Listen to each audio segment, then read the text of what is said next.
પછી આપણે શું કરીએ, તાલુકા પંચાયત કે જિલ્લા પંચાયતમાં ભાજપમાં જે કઈ માણસ હોય એને મળીએ કે ભાઈ જો ને જરાક આ, એટલે એને એમ થાય ભાઈ હું તો તાલુકા જિલ્લા પંચાયતનો સભ્ય છું ને, હમણાં સાહેબને ફોન કરો, આ સાહેબ ઓલું ગામ આમ, એટલે ઓલા સાહેબને ખબર તારી ક્યાં કઈ વેલ્યુ છે, તને ભાજપે ટિકિટ આપી એટલે બાકી તું જીતે નહીં સરપંચની ચૂંટણી, 100% શું એક ધારો, બીજું કઈ આવડત ન હોય પણ ભાજપનો પટ્ટો નાખીને દોડાદોડ કરતા હોય એટલે ભાજપના કારણે ચૂંટણી જીતી જાય, બીજી કોઈ આવડત ન હોય એટલે ઓલો અધિકારી એનું ગાંઠે નહીં, અધિકારી આપણું ન માને, ઓલા સભ્યનું ન માને, એટલે સભ્ય હોય ઉપર ધારાસભ્ય કે સાહેબ આપણા વિસ્તારમાં પાણીનો રાણપુરમાં પ્રશ્ન છે અને જરાક કહેવું પડશે, એટલે ધારાસભ્યને એમ કે મને ક્યાં કઈ આવડે છે, આ તો ગામની દાજે મને ધારાસભ્ય બનાવ્યો, ગામમાં બે નાચમાં ડખો થઈ ગયો, અડધાય મને મત આપ્યા અડધાય ઓલકો આપ્યા, એમાં હું જીતી ગયો, બીજું ક્યાં કઈ આવડે છે, પણ એ મનમાં બોલે, એટલે એ કલેક્ટરને ફોન કરે સાહેબ આ રાણપુર ગામનો આમ પ્રશ્ન છે જરાક આપણે જોઈ લેવાનું, કલેક્ટર એ મનમાં વિચારે તને ક્યાં કઈ ખબર પડે છે, તું શું કરી લે, ચાલ તાર કામ નહીં કરું તો,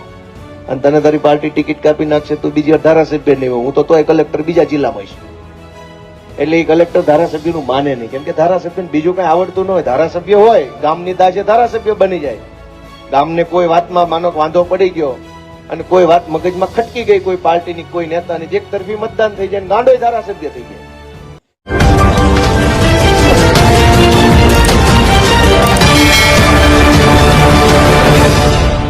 આપણે બધા એકવાર જોરદાર જય ઘોષ કરીએ, ભારત માતા કી જય જવાન. રાણપુર ગામના સૌ ગ્રામજનો, યુવાનો, વડીલો, અમારા આમ આદમી પાર્ટીના સૌ કાર્યકર્તાઓ, આગેવાનો, બધાનો હું ખૂબ ખૂબ આભાર માનું છું, કેમ કે તમે બધા આટલી ખૂબ મોટી સંખ્યામાં આજની આ મિટિંગમાં હાજર રહ્યા છો, એનાથી અમારો ઉત્સાહ વધ્યો છે, અમારી ઉર્જા વધી છે, એ બદલ સૌ ગ્રામજનોને મારા પ્રણામ, સૌને રામ રામ. દોસ્તો, ચૂંટણી આવી ગઈ છે અને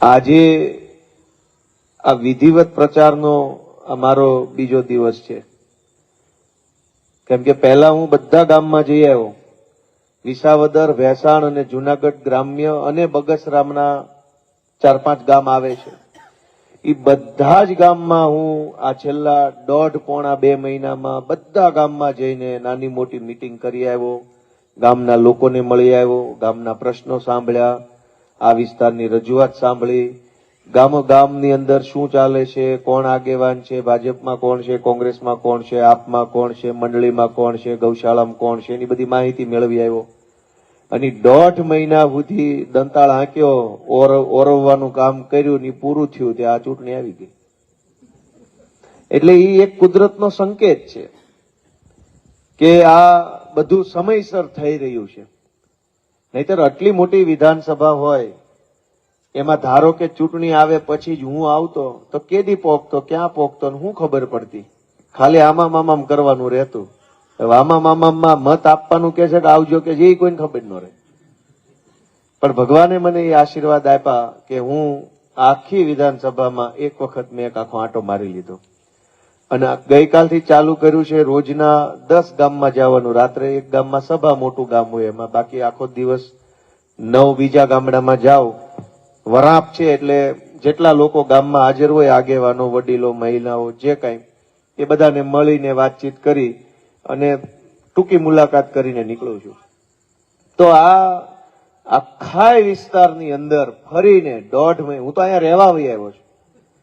બાપુએ એમ કીધું કે ભાઈ હવે, બાપુ નહીં રાજુભાઈ કીધું કે કોકે એવું કીધું કે ભાઈ આ ક્યાં વહી જાય, ક્યાં વહી જાય ગીર મૂકીને, ગામ ગીરમાં રહેવા આવે છે, હું તો અહીંયા રહેવા વહી આવ્યો છું, એક ભેસાણમાં મકાન ભાડે રાખ્યું છે, એક વિસાવદરમાં ભાડે રાખ્યું છે, મીટિંગ કરતા કરતા કરતા જે દિશામાં રાત પડે ત્યાં હુઈ જવાનું, લુગડાનો થેલો ગાડીમાં રાખવી, એટલે લેવા જાવો નહીં, અને હું અહીંયા જ રહેવાનો છું, કેમ કે આવો હારો મલક, આવા હારા માણસો, આવી હારી આબોહવા, આ ગરવો ગઢ ગિરનાર, આ જંગલ, આ કેરી, આ મૂકીને વયો જાય તો ગાંડો હોય તો જ વયો જાય, આ મૂકીને ક્યાંય ન જવાય, અને આવું માણા ક્યાં મળે ઓલ ગુજરાતમાં. તમે જો ટીવીમાં વિસાવદર ભેસાણ વાળાના શું વખાણ થાય છે, શું વખાણ થાય છે, કઈ ચેનલમાં નથી થતા કયો, અને એ વખાણ કરે છે ને એને હજુ તો એ સાંભળેલા વખાણ કરે છે, જોઈ જાય અહીંયા કેવું હજડબમ માણસ છે તો એ હું કરે, એટલા જાગૃત માણસો છે.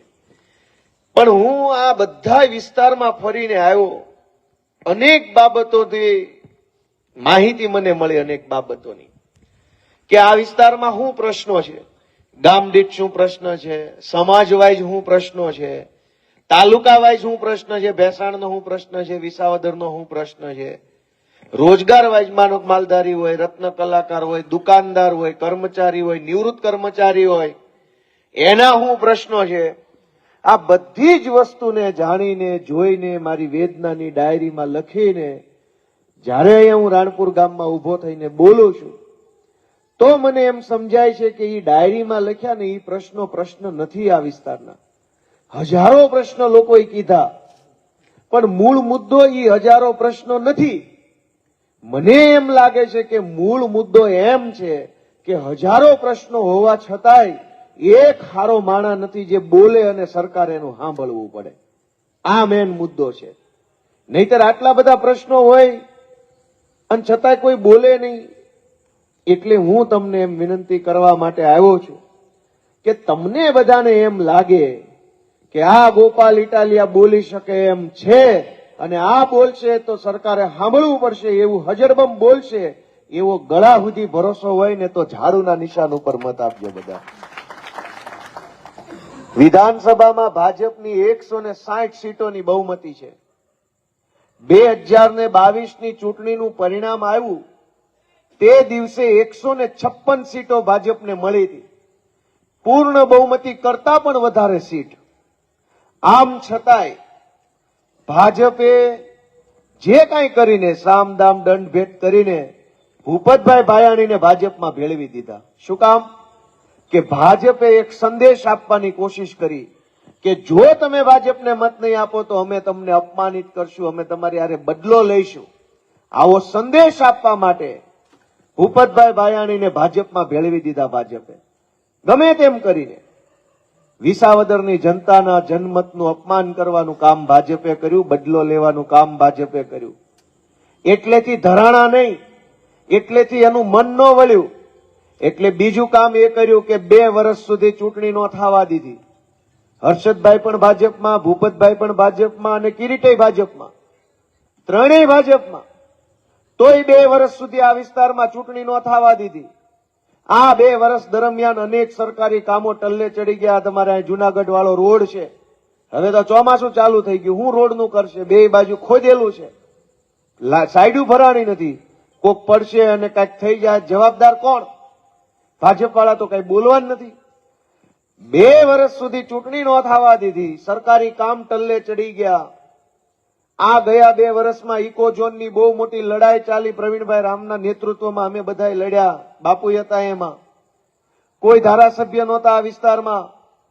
આ ગયા 2 વર્ષની અંદર જ તે જૂનાગઢ જિલ્લા સહકારી બેંકના માધ્યમથી કિરીટભાઈના માણસોએ દાટ વાળી દીધો. ટેકાના ભાવના ખરીદી કેન્દ્રોમાં લૂંટ મચાવી દીધી, ખેડૂતોને લૂંટી લીધા. રજીસ્ટ્રેશનમાં, માંડવી સિલેક્ટ કરવામાં, કોથળા ઠપ કરવાના પૈસા લઈ લીધા. આજ ગયા 2 વર્ષની અંદર ગઈ સાલ માવઠું થયું દિવાળી ઉપર, પાથરા તણાઈને વયા ગયા વોંકળામાં. એ વાતનું અતિવૃષ્ટિનું વળતર કોઈ જગ્યાએ નથી મળ્યું. ક્યાંક ક્યાંક ભાજપના કાર્યકર્તાઓને મળ્યું, બાકી ગામને કાંઈ ન મળ્યું. આ ગયા 2 વર્ષમાં જમીન માપણીના કારણે અનેક કેસો થયા, લેન્ડ ગ્રેબિંગના કેસો થયા, હગા ભાઈઓમાં ડખા થયા, અનેક ઘટનાઓ બની. આજ ગયા વર્ષોની અંદર સહકારી મંડળીની અંદર જૂનાગઢ જિલ્લા સહકારી બેંકે કરોડો રૂપિયાનું કરી નાખ્યું ખેડૂતોનું. કોઈએ અવાજ ન સાંભળ્યો. કેવા પૂરતી એફઆઈઆરો થઈ, કેવા પૂરતી ધરપકડ થઈ, કરોડોનું કરી નાખનારા છૂટી ગયા અને ખેડૂતોના 2 નોટિસો આવી ગઈ. 40 લાખની, 20 લાખની, 10 લાખની નોટિસો આવી ગઈ. ઓલો તો જેલમાં 15 દી રહ્યો છૂટી ગયો, એને શું ફરક પડ્યો? પણ ખેડૂતે ક્યાંથી ભરવાના 15 લાખ રૂપિયા? કહેવાનો ભાવાર્થ એ છે કે પહેલી વાર વિસાવદર ભેસાણના લોકો સામે બદલો લેવાનું કામ ભાજપે કર્યું, ભૂપત ભાયાણીને પક્ષપલટો કરાવીને. બીજી વાર એ કામ કર્યું કે ચૂંટણી ન થવા દીધી 2 વર્ષ સુધી. છતાંય ચૂંટણી પંચ જયારે ચૂંટણી લાવ્યું તો આ ચૂંટણી ઉનાળામાં પૂરી થઈ જાય એમ હતી. એમ છતાંય ખેંચીને આ ચૂંટણીને ચોમાસા સુધી લઈ જવાનું કામ ભાજપે કર્યું, જેથી કરીને ખેડૂતો, ખેતમજૂરો મતદાનથી વંચિત રહી જાય. 19 તારીખે વરસાદ હોય અથવા તો વરાપ હોય તો ખેડૂતો મતદાન ન કરી શકે. એવી રીતે ષડયંત્ર કરી અને ખેડૂતોને અપમાનિત કરવાનું, મતદાનથી વંચિત રાખવાનું પાપ ભાજપે કર્યું છે. દોસ્તો, આ 3 વખત અપમાન કરવાનું કામ ભાજપે કર્યું. શું કામ? કે તમે ભાજપને મત નથી આપતા તો ભાજપ તમને અપમાનિત કરશે. તો આમાં લોકશાહી ક્યાં આવી? લોકશાહીનો મતલબ તો એ છે કે લોકોને મજા આવે એને લોકો મત આપે, લોકોને ન ફાવે એને લોકો હરાવી દે. એમાં બદલો લેવાનું પાર્ટીઓએ આવતું નથી. પાર્ટીનો અધિકાર નથી બદલો લેવાનો, સરકારનો અધિકાર નથી બદલો લેવાનો, ઉમેદવારનો અધિકાર નથી બદલો લેવાનો. બદલો લેવાનો અધિકાર માત્ર જનતાને મળ્યો છે લોકશાહીમાં. જનતા ધારે એનો બદલો લઈ શકે. પણ ભાજપ શું કરે છે? જનતા સાથે બદલો લે છે. તમે જુઓ કે હમણાં તો ખાતરનું સારું થઈ ગયું.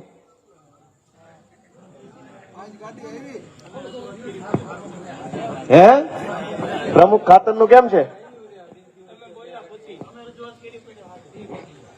મેં મામલતદારને કીધું કે દારૂ તો જોઈએ એટલો મળે છે, તો ખાતરની ગાડી કેમ નથી આવતી? દારૂ ઉપર પ્રતિબંધ છે તો દારૂની હોમ ડિલિવરી જ્યાં જોઈને આપી જાય. વાડીએ કયો તો વાડીએ આપી જાય, ઘરે કયો તો ઘરે આપી જાય, રોડે કયો તો રોડે આપી જાય. અને ખાતર હાટું ધક્કા ખાવાના?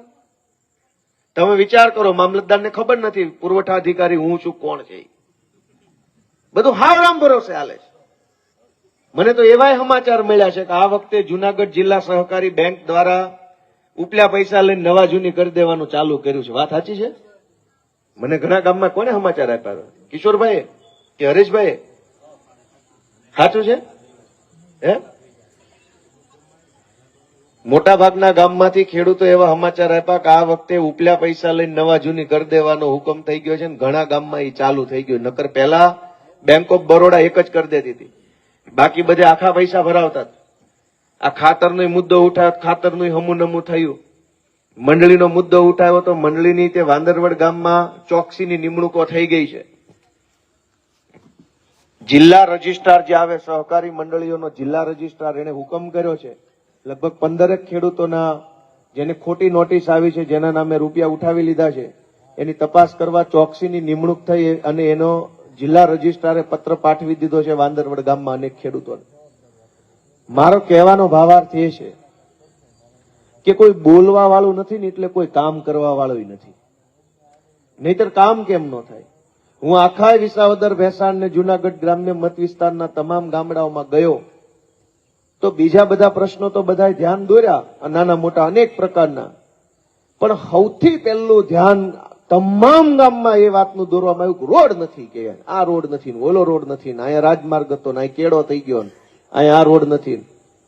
આખે આખા લગભગ 160 ગામમાં આ પ્રશ્ન છે. મને એમ વિચાર આવ્યો કે એક રોડ બનાવવા માટે સરકાર પાસે શું ઘટે?